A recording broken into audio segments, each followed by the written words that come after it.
This is where it all began.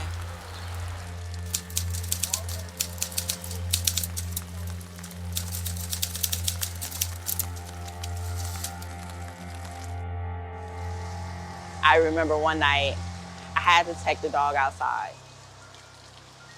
and Tony instructed me that I better not come back into the house until he's done using the bathroom.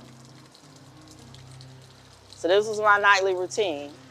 I would have to take the dog out every single night before bedtime. This particular night, it is freezing cold outside. Freezing. And I get my jacket, get the dog leash, put the leash on him, and he's ready. He's ready. We trotting outside. We trotting. We go to the alley in the back of the house, as we always do, every single night. We're back there and walking and walking. It seemed like forever. And this dog is just sniffing everywhere, not using the bathroom. I'm like, dude, let's go. It's cold out here. It's freezing. He chilling. Finally, I couldn't take it anymore. So I was like, I'm going inside. I'm just gonna have to deal with whatever repercussions come along. I'm going in. My fingertips were freezing. So I go inside, I open the door, and immediately Tony is there to greet me. I know he didn't go outside. I know he didn't use the bathroom. I'm like, how did he notice? So I go ahead and I tell the truth. No, sir, he didn't. Then he tells me, why'd you come in here then? I'm like, I take my gloves off and I show him my fingertips. And they're turning a different color. They're so cold. And now he's laughing at me. You so stupid. Why would you stay out there that long? You stupid.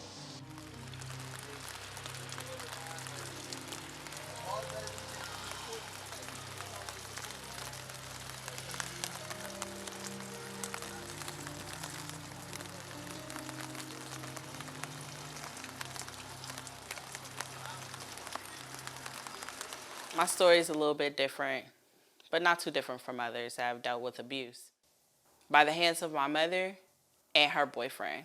We were living with her boyfriend on the east side of Columbus, near downtown, and we lived right across the street from Franklin Park, which I went to every single day almost to go and play and, go to the pond and see the ducks and everything. At the time, I was 4 years old. Living with my mom and her boyfriend was not always fun. There was a lot of abuse. There were a lot of arguments and fights that happened in the home between my mother and her boyfriend. And eventually the arguments then trickled down to me. Her boyfriend at the time had two children, a boy and a girl.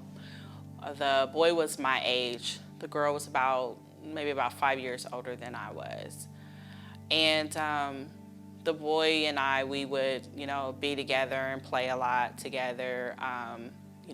Since we were close in age.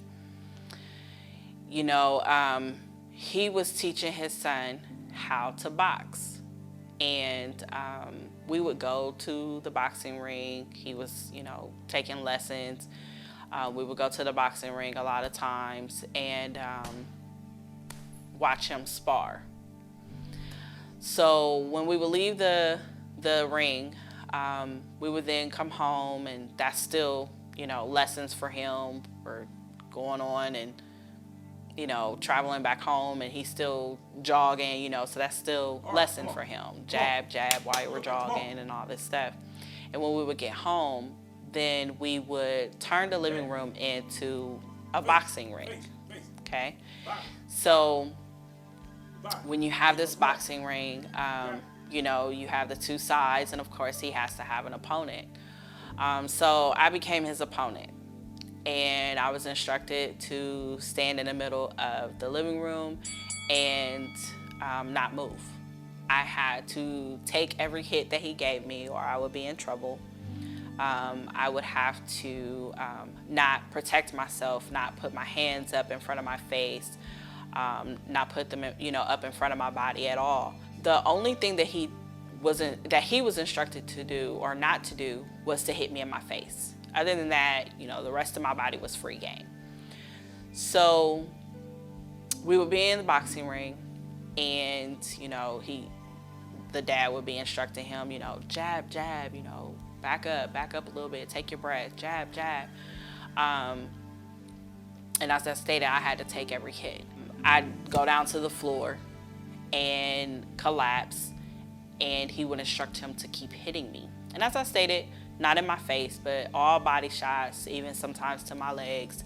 And weeks and weeks and weeks this would go on, and if you're continuing to get hit, you're gonna have bruises.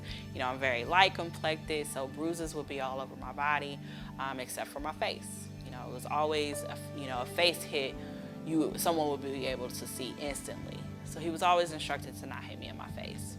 We'd have these bouts, these battles in the middle of the living room, and I recall the dad just being this loud, booming voice, while we're in the ring sparring. And this voice was so loud and booming that a lot of times that's all that I heard. I couldn't hear myself crying. I couldn't hear, anything else but his loud, booming voice. And it reminds me of what now we see in these later days of Mortal Kombat. Mortal Kombat is a movie, but it's also a game that's played.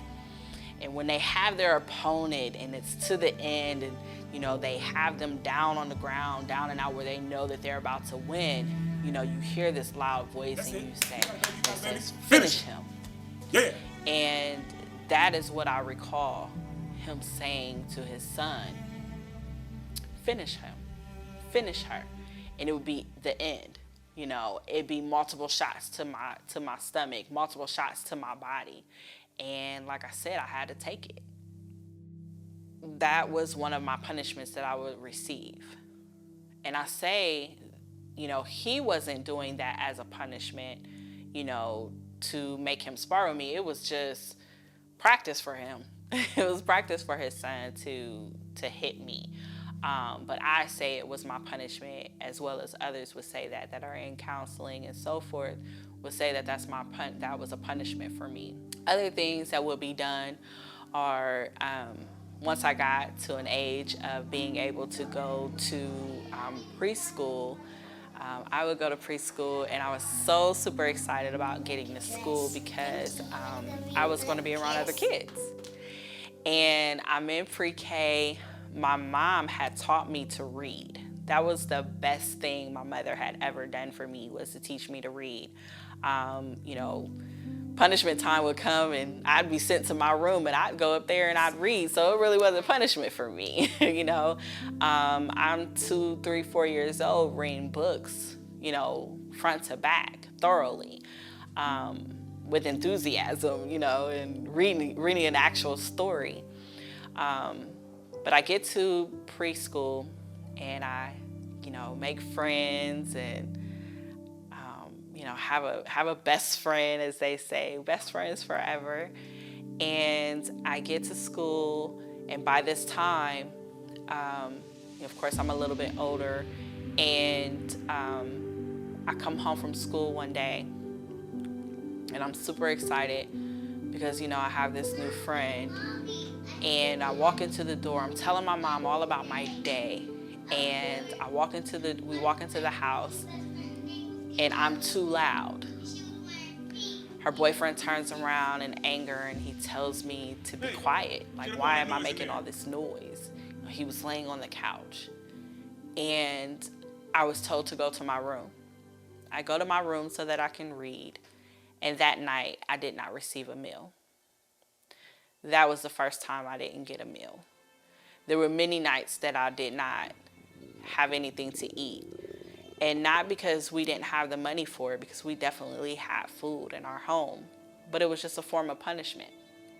So one day I come home from school, I'm pretty loud, and told to go to my room, as usual. I go to my room and I'm reading and getting ready for bed. And I assumed this would be one night when I wouldn't get a meal.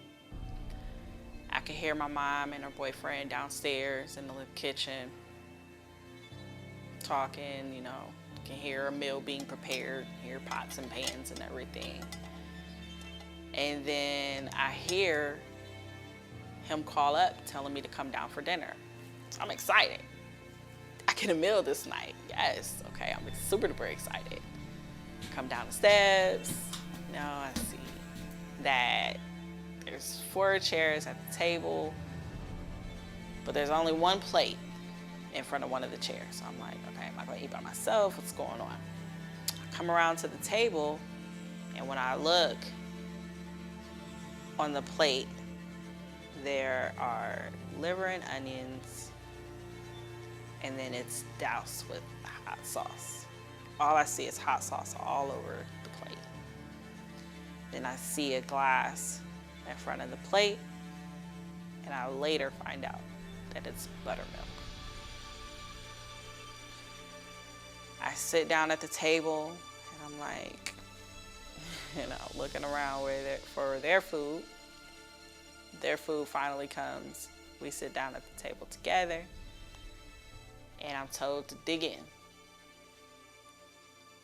I begin to eat, and this is the worst thing I've ever had in my life. I remember putting it in my mouth, and I'm like, you know, I'm about to gag. And he says, you better not spit it out. And he looks at me, and I'm like, oh my God, I have to eat this. As soon as I finally get that food down, he tells me immediately to drink the milk. I'm thinking it's just milk. I put it in my mouth, and as I begin to drink it, then that's when I find out that it's buttermilk. It's the worst tasting thing I've ever had in my life. I'm then told I better not spit that out either. And I'm like, oh my God, I'm about to gag. I'm trying to keep this food down. I'm told, come on, eat up. Eat up. Better eat it up. And it's the worst thing I've ever had to do. To this day, I do not eat hot sauce. I've never had liver after that day. You know, growing up, then with my dad and my stepmom, you know, they ate hot sauce. They would eat buffalo wings and, you know, soaked in hot sauce. There you go. All right. It's so good. You know what? I need some hot sauce. Yes, hot sauce. Where's it at? Please. Hot sauce. Oh, yes. We do got some hot sauce. Well, why your face looking like that? You don't eat hot sauce? I don't do hot sauce. Yeah, I don't do hot sauce. Everybody black sis eats hot sauce. I don't do hot sauce. And I was teased a lot, a lot, that I'm not black enough because I don't eat hot sauce, you know, or, girl, you sure you black? Oh, you ain't black. You know, all those things were said to me because I didn't like hot sauce. My daughter eats hot sauce. I can buy it now. I can smell it and not affect me, but I'm definitely not eating it. I can smell it in a room instantly. I know where it is. But here we are, over 30 years later, and I still am not going to eat hot sauce because of that one experience. it triggers me when I smell it. When I smell hot sauce, it triggers me instantly back to that day.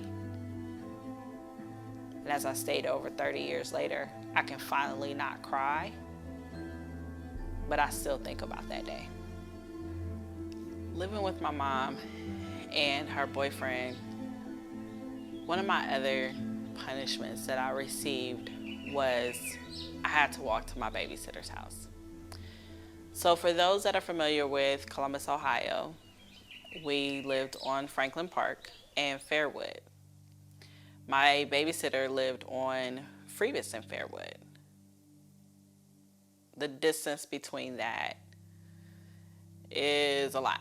If you know that area, is a lot, okay? It is roughly about like 6 to 9 miles, somewhere between there. So I wake up one morning and my mom tells me, hey, you know, you're going to be walking to your babysitter's house.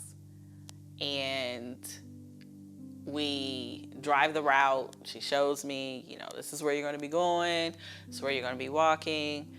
And then the next morning, we then walk that route. So she's telling me, hey, this is the way you're going to go. If you see anyone out here, you know, don't speak to them. Don't speak to anyone along this route. You go straight to your babysitter's house. Don't stop anywhere at all. So the following morning, then, it's now my turn to take this route by myself. I get up in the morning, I come down and I have breakfast. My mom is fixing me breakfast. I had cereal that morning. And while she is giving me my cereal, she is then telling me about stranger danger again, not to speak to anyone, not to stop along the way. I then go upstairs to get ready.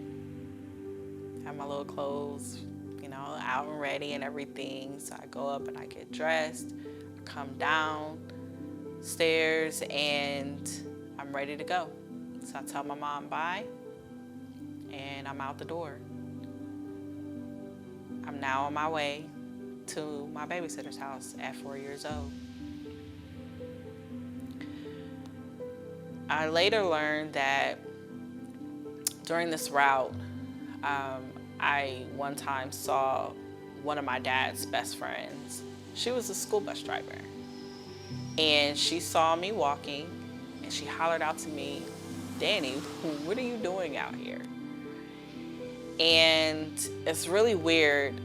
My mom taught me how to take this route, and my mom knew that I was taking this route, but for some reason I knew it was wrong for me to be out there.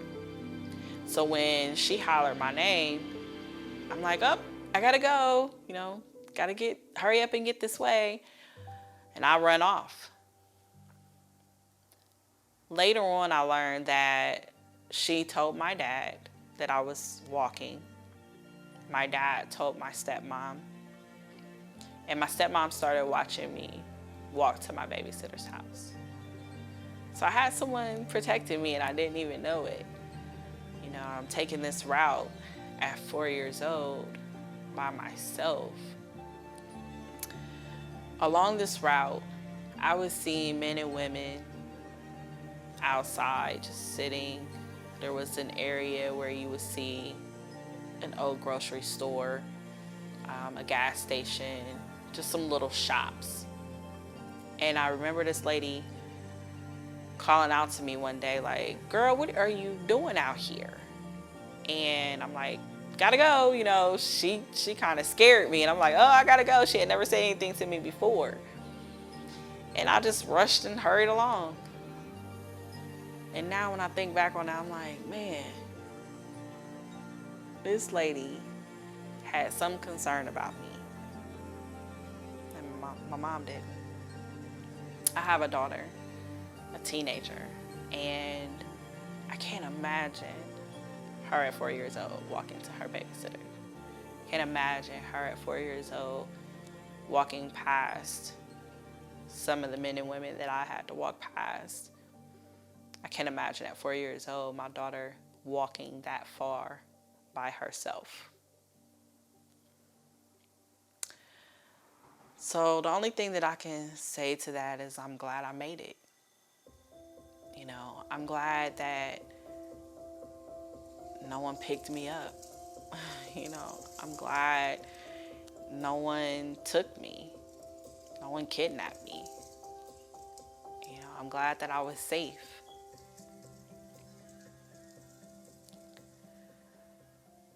My best friend in school, when I was in pre-K, we were sitting and playing one day.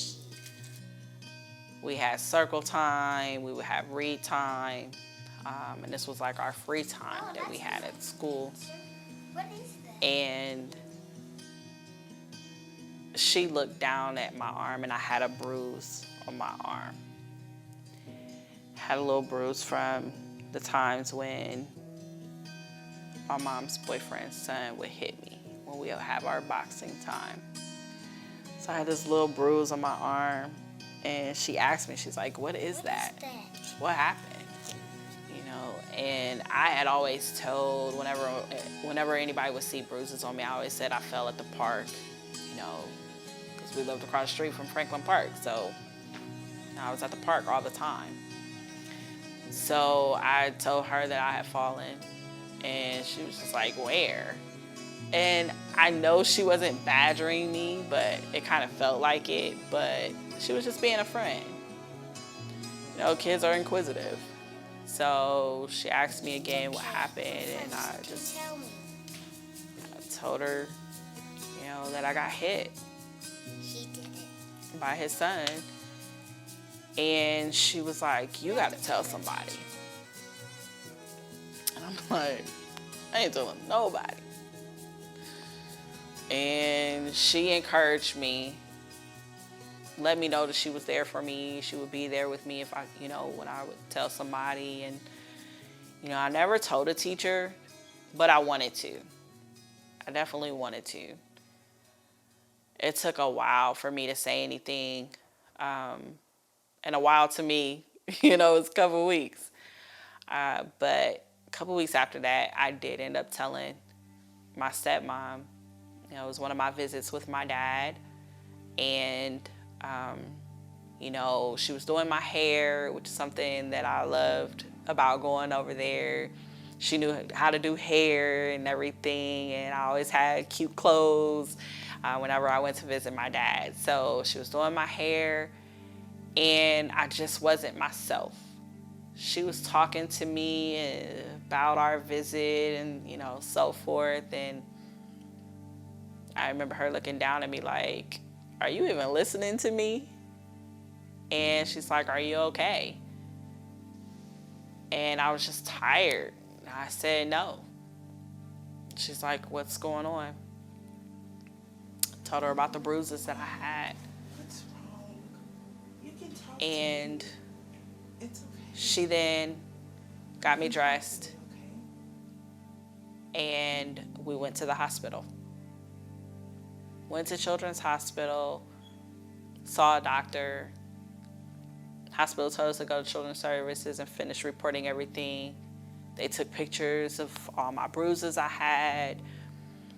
And I told the story again of how I would get hit and how I would not receive a meal all the time. And they said, we've got to take you out of the house. So I didn't see my mom for a while. I was awarded to the state. But because I had a relationship with my father, I would see him every other weekend. They decided for me to stay with him, you know, temporarily, just to make sure that that was a proper fit. They gave my mom a chance to make things right, per se.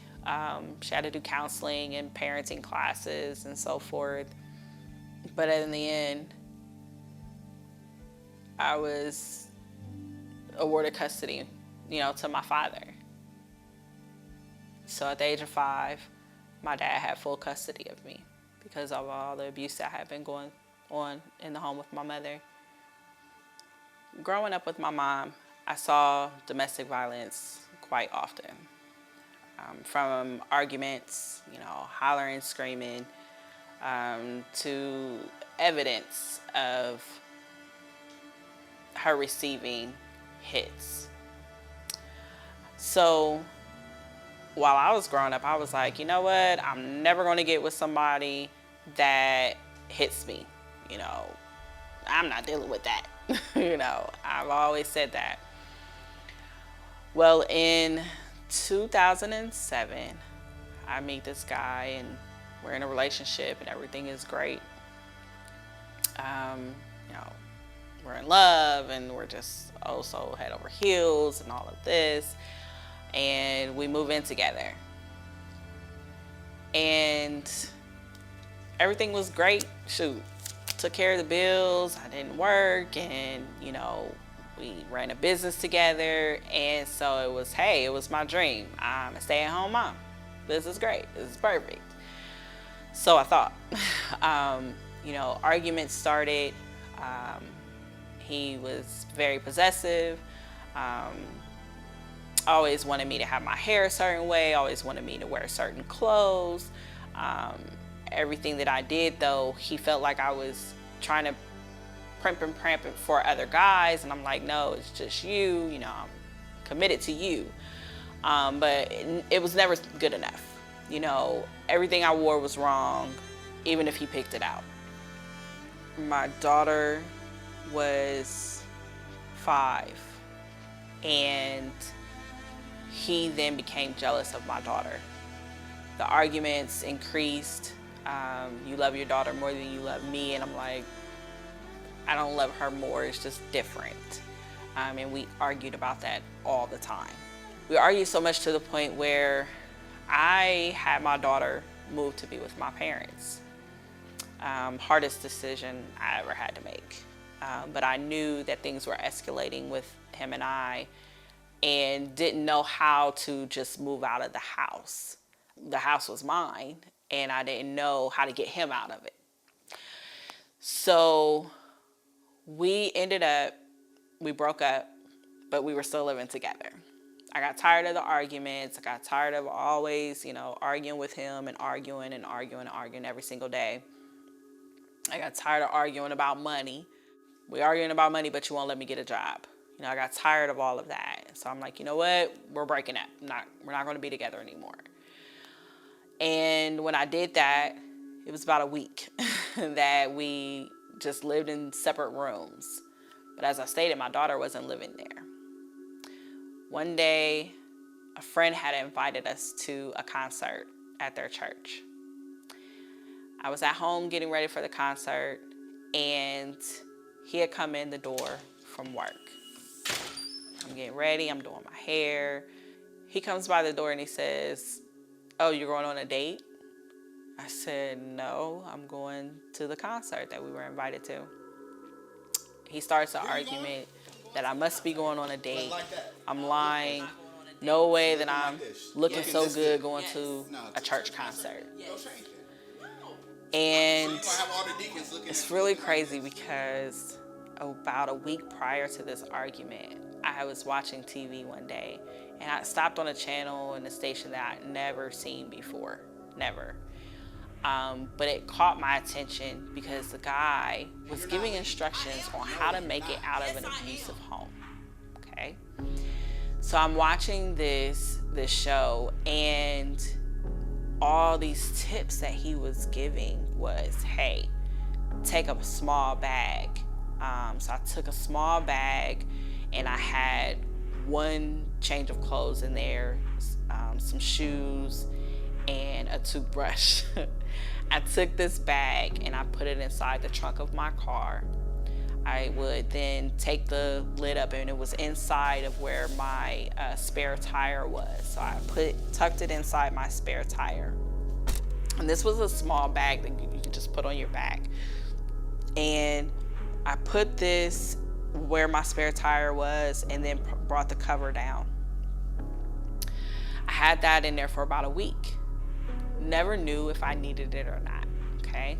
The other thing was I took a safety pin and I took my key to my car and had it on there every single day. When I would come in from wherever I was driving from, I would put this key on the safety pin, and I would then pin it on the inside of my pants where you couldn't see it.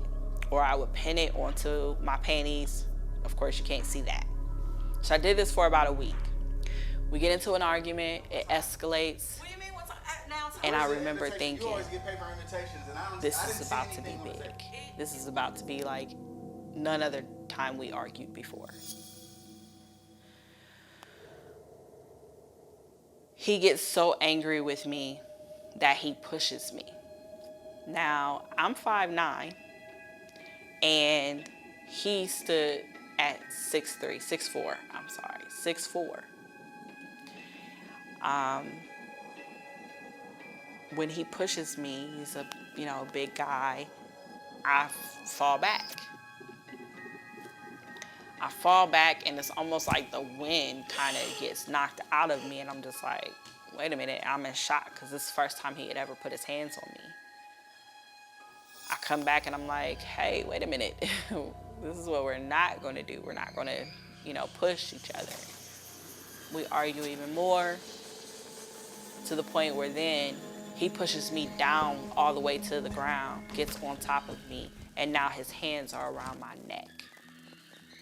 So he's choking me. I remember screaming so loud at first when I first got to the ground, asking my neighbors for help. Like, I'm screaming, help. He's trying to kill me. And I remember thinking, one of us is not going to make it tonight. He then gets off of me, goes into the kitchen, and I'm thinking, okay, I'm trying to get myself together so that I can escape. And I hear a drawer open. I happen to get up. Well, I finally get up, and I see that he has a knife and he's stabbing the table. And I'm like, what in the world? I'm like, I'm surely not going to make it out of this house. He comes back into the room I was in. There was no way for me to get out at all. Comes back into the room, and we start arguing again. Bet you change. He pushes me down again, and now he's on top of me again with his hands around my throat. I'm like, I'm not gonna make it.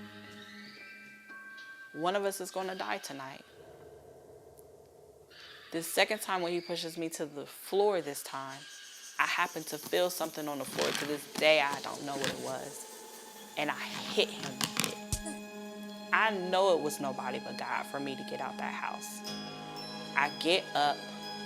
I'm able to push him back. I get up out the house and I run. I remembered I had my key pinned to my pants. I get my key, I'm in the car, and I'm out. I know for a fact it was nobody but God for me to get out of that house. I leave and I go to a friend's house that he didn't even know about. I get to her house and I'm in safety, and I never went back. But I stayed long enough. I knew I didn't want that situation for my life. I didn't want it to continue. Now, we still went through things. He stalked me because he knew where I worked. He would follow me from work. It would take me 2 hours, sometimes even longer, to get home or to get to my friend's house where I was staying because I'm trying to dodge him because he's sitting outside my job waiting on me. I know it was God that got me out of that situation. He finally left me alone because I told his father. His father's like, yeah, where you been? So sad. Why aren't you guys together anymore? I'm like, oh, because your son beat me. Oh, because your son tried to kill me. And it was, what? And that shame from his father is what saved my life as well.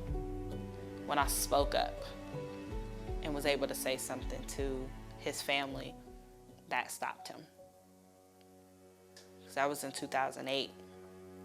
In 2014, I meet this guy, sweeps me off my feet, and we get married. Get married pretty quickly. We get married and everything is sunshine and butterflies for about 9 months.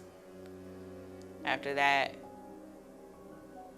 floodgates of hell broke loose. Every single time. And it started with the arguments. Little things he pick at. I wasn't good enough. I wasn't a good enough mom. You know, it escalated to those things. Belittled everything that I did. Made me think that any choice that I made wasn't right. You know, argued all the time. Another woman was involved. Made me feel like I was crazy, though, to even think that he would be with another woman. In this marriage, though, I started to feel like I wanted to leave this earth. And I was familiar with that. I had been there before. I had tried to kill myself when I was with the other guy in 2007. Actually went through with it. Actually took pills to end my life. Once again, I know it was God for me to still be here. But in this marriage, I thought that I was doing everything I was supposed to do. You're supposed to fight to the end. You're supposed to, you know, just weather the storm, anything that's going on, you know, just weather it and try to make it work. You want to fight all the time, but you can't fight by yourself. Not for months and years. Can't do that. I was wore out. I was tired.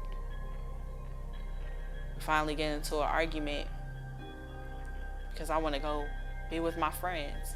I had been isolated from my friends. Only hung out with his friends when we did hang out, because we barely went anywhere. All these arguments would happen day in and day out. I could count the happy days versus me count the bad days. The happy days were, gosh, once a month maybe. You know, I could think of the times when something happy happened. In that situation, in that marriage, I dealt with verbal abuse, mental abuse, emotional abuse, and a little bit of financial abuse as well. So he never put his hands on me, but his words felt like they went around my throat. Felt like they tried to suffocate me. I began to believe his words, him telling me that I wasn't a good mother, that I wasn't worth anything. Those words penetrated me more than the hit that I felt from the previous relationship.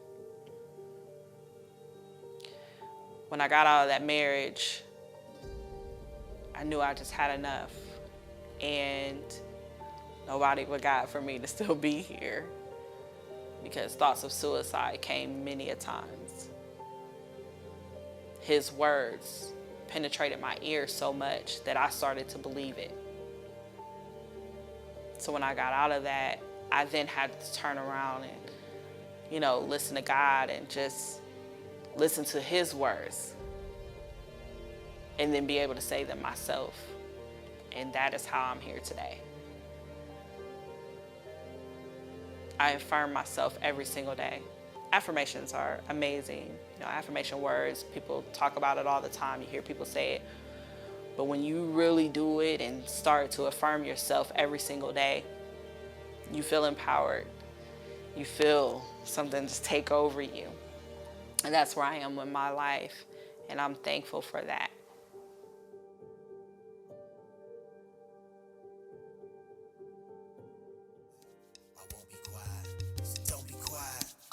Been through drama you couldn't dream of. Y'all don't know what I mean, bruh. I don't know that I've seen love. No example of kingdom. I don't know what a queen does. Jokers try to poke her before her teens come. Beaten and bullied until his dreams crushed. I see my mama go through it. Them scenes embalmed with no fluid. He drinks so often and lose it. Here the police come. Not again, can't tell me this not a sin, but I'm scanning, can't tell me this not a win, yeah.